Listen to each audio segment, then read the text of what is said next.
প্রেমিকার সঙ্গে ধরা পড়তেই মারধর, বিয়ের দাবিতে 11,000 ভোল্টের তার ধরে ঝুলল কিশোর। বয়স মাত্র 15, তার মধ্যেই চেপেছে বিয়ের শখ। নিজের পছন্দ মতো পাত্রীর সঙ্গে বিয়ে দিতে হবে পরিবারের কাছে সমানে দাবি করতে থাকে সে। নাবালকের পরিবার তাতে রাজি না হয়ে উল্টে মোবাইল ফোন কেড়ে নেয়।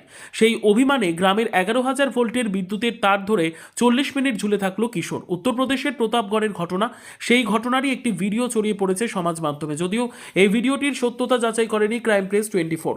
সংবাদ প্রতিবেদন অনুসারে কিশোরের সঙ্গে স্থানীয় পুট্টি এলাকার এক কিশোরী মেয়ের প্রেমের সম্পর্ক তৈরি হয়। 1 বছর ধরে দুই নাবালক নাবালিকা মেলামেশা করেছিল। গত বৃহস্পতিবার কিশোর যখন তার প্রেমিকার সঙ্গে দেখা করতে যায়, তখন মেয়েটির পরিবারের লোকজন তাকে মারধর করে। পরে কিশোর ও কিশোরীর পরিবারের মধ্যে একটি মধ্যস্থতা হয়।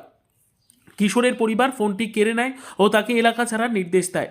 পরিবারের প্রতিক্রিয়ায় ক্ষুব্ধ হয়ে কিশোরটি 11,000 ভোল্টের বিদ্যুতের খুঁটিতে উঠে তার ধরে ঝুলতে থাকে। তার বান্ধবীর সঙ্গে বিয়ে না দিলে নিচে না নামার জেদ আঁকড়ে ধরে থাকে ওই কিশোর।